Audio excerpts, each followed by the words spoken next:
என் அன்பு தேவனுடைய பிள்ளைகளே, இயேசு கிறிஸ்துவின் நாமத்தில் என் அன்பின் வாழ்த்துக்கள். இன்றைய முத்து எனும் இந்த சிறிய தியானத்தின் மூலம் உங்களை சந்திப்பதில் மகிழ்ச்சி அடைகிறேன்.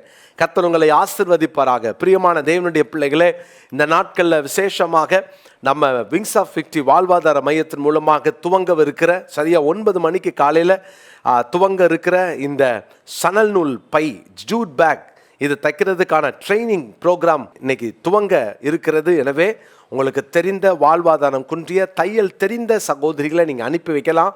அவர்கள் வந்து பயனடையலாம். அவர்களுக்கு வேலை வாய்ப்பும் நாங்கள் வழங்க இருக்கிறோம். கொஞ்சம் பேருக்கு தான் இது இந்த அட்லீஸ்ட் இன்னைக்கு இந்த வாய்ப்பை நீங்கள் பயன்படுத்தி கொள்ள உங்களை நான் உற்சாகப்படுத்துகிறேன். கீழே இருக்கிற ஃபோன் நம்பரை குறித்து கொள்ளுங்க. இந்த ஃபோனில் கான்டாக்ட் பண்ணி நீங்கள் வந்து பயனடையலாம். மறுபடியுமாக 1 சாமுவேல் 15:22 நான் வாசிக்கிறேன். பலியை பார்க்கிலும் கீழ்ப்படிதலும் ஆட்டுக்கடாக்களின் நினத்தை பார்க்கிலும் செவி கொடுத்தலும் உத்தமம். தேவன் கீழ்ப்படிதலை அதிகமாக எதிர்பார்க்கிறார். யாரெல்லாம் கீழ்ப்படுகிறாங்களோ அவங்களுக்கெல்லாம் தேவன் ஆசீர்வாதத்தை வைத்திருக்கிறார். நேற்று சொன்னேன், கிரயம் செலுத்தி கீழ்ப்படியுங்க. நீங்கள் இந்த வசனத்தை கேட்கிறதோடு நிறுத்திடாதீங்க, கிரயம் செலுத்துங்க. பரவாயில்ல, தேவன் எதிர்பார்க்கிறாரா? கர்த்தருக்காக நான் கொடுக்குறேன், கர்த்தருக்காக கிரயம் செலுத்துகிறேன், கர்த்தருக்காக எனக்கு இஷ்டமானதை விட்டு கொடுக்குறேன். அதுதான் கிரயம். ஏதோ நான் காணிக்க அனுப்பிட்டேன், காசை கொடுத்துட்டேன் என்பது அல்ல. கிரயம் செலுத்துவது என்பது உங்களுக்கு இஷ்டமானது தேவனுக்கு இஷ்டம் இல்லைன்னா அதை நீங்கள் தேவனுக்காக விட்டு கொடுங்க. அதுதான் கிரயம். இன்றைக்கு இன்னொரு கீழ்ப்படிதலை குறித்து நம்ம தியானிக்க போகிறோம். யோவான் சுவிசேஷம் 21ஆம் அதிகாரம் 18ஆம் 19ஆம் வசனத்தை நான் வாசிக்கிறேன். யோவான் சுவிசேஷம் 21ஆம் அதிகாரம் 18 19ஆம் வசனம். நமக்கு எல்லாருக்கும் இந்த பகுதி தெரியும்.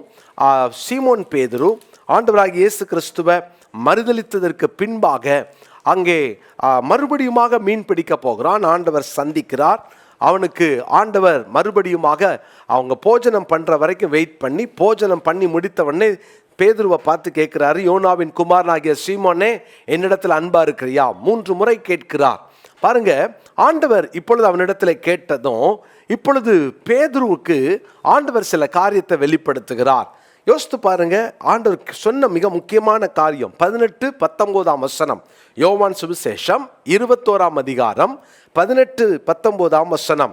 பாருங்க, நீ இள வயதுள்ளவனாய் இருந்தபோது உன்னை நீயே அறை கட்டி கொண்டு உனக்கு இஷ்டமான இடங்களிலே நடந்து திரிந்தாய். நீ முதிர் வயதுள்ளவனாகும் போது உன் கைகளை நீட்டுவாய், வேறொருவன் உன் அறையை கட்டி உனக்கு இஷ்டமில்லாத இடத்துக்கு உன்னை கொண்டு போவான் என்று மெய்யாகவே மெய்யாகவே உனக்கு சொல்லுகிறேன்.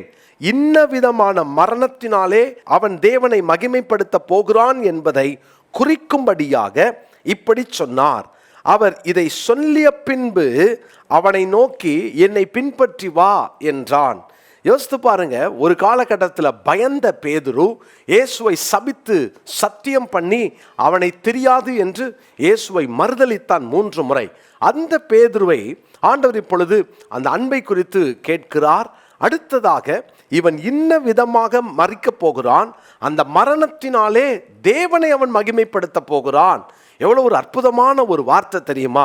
உண்மையில் அந்த வார்த்தை என்னை அதிகமாய் அசைத்தது. அவன் தேவனை மகிமைப்படுத்த போகிறான், மரணத்தினாலே தேவனை மகிமைப்படுத்த போகிறான். யோசித்து பாருங்க, இன்னைக்கு நம்ம மரணத்தினால தேவனை மகிமைப்படுத்த முடியுமா? நம்முடைய மரணம் தேவனுக்கு மகிமையை கொண்டு வரணும். பிரியமான கர்த்தருடைய பிள்ளைகளே, கர்த்தருடைய நாமம் எப்படி மகிமைப்பட போகிறது, எப்படி மகிமைப்படணுன்றதெல்லாம் இன்னொரு சீரீஸில் நான் ஆயத்தப்படுத்தி கொண்டு இருக்கிறேன். ஆனால் இன்னைக்கு நான் சொல்ல விரும்புகிற ஒரு மிக முக்கியமான காரியம், இதையெல்லாம் சொல்லிட்டு கொஞ்சம் பேசும்போது ஆண்டவர் ஓப்பனாகவே பேசுகிறார். எப்பா, சின்ன வயதாக இருக்கும்போது நீ உன் அறையை கட்டிக்கிட்ட உன் இஷ்டமான இடத்துக்கு போன, ஆனால் ஒரு நாள் வரும், நீ கையை நீட்டுவ, வேறு ஒருவன் உன் அறையை கட்டி உனக்கு இஷ்டமில்லாத இடத்திற்கு, கவனிச்சு பார்த்தீங்களா, உனக்கு இஷ்டமில்லாத இடத்துக்கு உன்னை கொண்டு போவான். என்ன அர்த்தம்? எப்பா, ஒரு நாள் வரும், அன்னைக்கு உன்னுடைய மரணம் பயங்கரமாக இருக்க போகிறது, ஆனால் அந்த மரணத்தில் நான் மகிமைப்படுவேன். அருமையான கர்த்தருடைய பிள்ளைகளே, எவ்வளோ ஒரு பெரிய ஒரு கீழ்ப்படிதல் இந்த பேதுருவின் இடத்துல. இதை சொன்னதுக்கு அப்புறம் யாராவது இயேசுக்கு பின்னால் வருவாங்களா? ஐயோ ஆண்டவரே, என்ன இப்படி பயமுறுத்துறீங்க, நான் பேசாமல் போயிடுறேன் அப்படின்ல சொல்லியிருக்கணும். இவனுக்கு தெரியும், நான் இப்போ ஏற்கனவே மறுதளிச்சிட்டு ஆண்டவர் என்னை ஏற்றுக்கொண்டதே பெரிய கிருபை, இனி வாழ்கிற அந்த ஒரு வாழ்க்கையும் நான் ஏன் ஆண்டவருக்காக வாழக்கூடாது? அந்த இடத்துல தான் பேதுருவை பார்த்து சொல்றாரு, என்னை பின்பற்றி வா. லூக்கா 5ஆம் அதிகாரத்தின் 11ஆம் வசனத்துல ஆண்டவர் இந்த அழைப்பை தான் தந்தார். திரும்ப இவனுக்கு ஒரு அழைப்பு கொடுக்கிறார். இந்த அழைப்பு என்ன தெரியுமா? மரிக்க பின்பற்றி வா, என்ன நீ பின்பற்று, கீழ்ப்படி. எதுக்கு? உன்னுடைய மரணம் எப்படி இருக்க போகிறது? உனக்கு இஷ்டமில்லாத இடத்துக்கு நீ போவ. சாதாரணமான மரணம் அல்ல, அவனுடைய மரணம் அங்கே ஒரு வேதனையான மரணம். பேதுருடைய மரணம் கர்த்தருடைய பிள்ளைகளே ஒரு இரத்த சாட்சியாய் மரித்தான். தேவன் அங்கே அந்த அந்த காரியத்தை முன்கூட்டியே அறிவித்தார். யோசித்து பார்த்தீங்களா? கர்த்தருடைய பிள்ளைகளே, மரணமானாலும் கீழ்ப்படுகிற ஒரு இருதயம் இன்னைக்கு உங்களுக்கு எனக்கு இருக்கிறதா? மரணமானாலும் கீழ்ப்படியுங்கள், மரணமானாலும் கீழ்ப்படியுங்கள். இன்னைக்கு சாதாரணமாக நமக்கு ஒரு காரியத்தை விட்டு கொடுக்கறதுக்கே மனம் இல்லாமல் எப்படி மரணத்துக்காக கீழ்ப்படிவோம்? ஆண்டவர் உனக்கு இங்கே போனால் மரணம்தான் சொன்னதுக்கு அப்புறம் நம்மள எத்தனை பேர் கீழ்ப்படிவோம்? யோசித்து பாருங்க. இன்னைக்கு தேவன் எதிர்பார்க்கிற கீழ்ப்படிதல் எல்லாம் மரணமே ஆனாலும் எனக்கு நீ கீழ்ப்படி, அதனால உன் மூலமாய் நான் மகிமைப்படுவேன். தேவனுடைய நாமம் என் மரணத்தின் மூலமாக மகிமைப்படுதுன்னா எவ்வளவு பெரிய ஆசீர்வாதம்! இது நமக்கு கிடைக்கிற ஸ்லாக்கியம், இது நமக்கு கிடைக்கிற ஒரு பாக்கியம். எனக்கு அருமையான தேவனுடைய பிள்ளைகளே, மரணம் ஆனாலும் கீழ்ப்படுகிற ஒரு இருதயம் பேதுருவுக்குள் இருந்தது. அதனால தான் என்னை பின்பற்றி வான்னு சொன்னதுக்கு அப்புறம் தைரியமாக பேதுரு பின்பற்றினார். தைரியமாக எல்லார் மத்தியிலும் யூதர்கள் கூடியிருந்த அந்த பெந்தேகோஸ்தே பண்டிகை நாளிலே நடுவில் நின்று பண்டிகை கொண்டாட்டத்தில் மும்முரமாக இருக்கிறவங்க கிட்ட ஆண்டவருடைய சுவிசேஷத்தை சொல்லி அன்றைக்கு 3000 பேர் ரட்சிக்கப்பட்டு சபையில் சேர்க்கப்பட்டார்கள். திரும்ப பேதுருவுடைய பிரசங்கம் 5000 பேரை ரட்சிப்புக்குள் நடத்தியது. இன்னைக்கு இதை கேட்டுட்டு இருக்கிற உங்க வாழ்க்கையில, என்னுடைய வாழ்க்கையில தேவன் எதிர்பார்ப்பதெல்லாம் அதுதான். மரணமே ஆனாலும் நான் கீழ்ப்படிவேன். ஆண்டவரே, நீங்க சொல்றதுக்கு ஆண்டவரே விளைவு, உங்களுக்கு கீழ்ப்படிவதனால் வருகிற விளைவு மரணமாய் இருந்தாலும் நான் கீழ்ப்படிவேன். இதை தான் நீங்க யூத இளைஞர்களாகிய அனனியா, மிஷாவை, அசரியா கிட்டையும் தானியேல் கிட்டையும் நீங்க பார்க்கலாம்.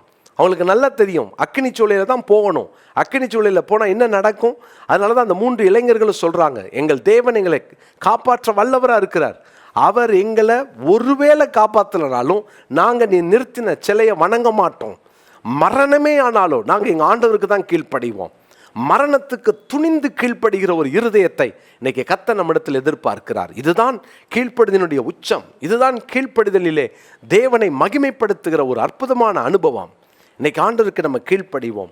இன்னைக்கு ஆண்டவருக்கு நம்ம செவி கொடுப்போம்.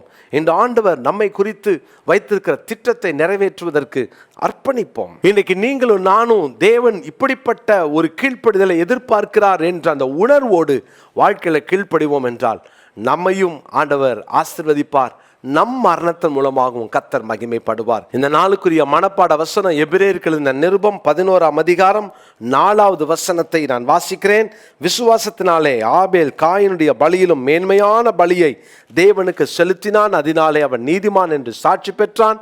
அவனுடைய காணிக்கைகளை குறித்து தேவனே சாட்சி கொடுத்தார். அவன் மரித்தும் இன்னும் பேசுகிறான். அவன் மரித்தும் இன்னும் பேசுகிறான். நாமும் நம்முடைய மரணத்தினால் கர்த்தரை மகிமைப்படுத்தணும். நம்ம மரித்தும் பேச வேண்டும். ஜெபிக்கலாமா? நல்ல தகப்பனே, நாங்கள் மரித்தும் பேசுகிறவர்களாய் வாழ ஆண்டவரே எவ்வளவு கீழ்ப்படிதல் அவசியம் என்பதை கற்றுக்கொண்டோம். ஆண்டவரே, அப்படிப்பட்ட கீழ்ப்படிதலோடு இந்த உலகத்தில் வாழ்ந்து ஜெயத்தோடு எங்கள் ஓட்டத்தை முடித்து நாங்கள் உம்மை சந்திக்க எங்களுக்கு கிருபை தாரும்.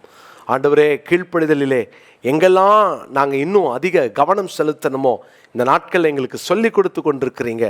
தொடர்ந்து எங்களோடு பேசும். இயேசுவின் நாமத்தில் ஜெபிக்கிறோம் பிதாவே, ஆமென்.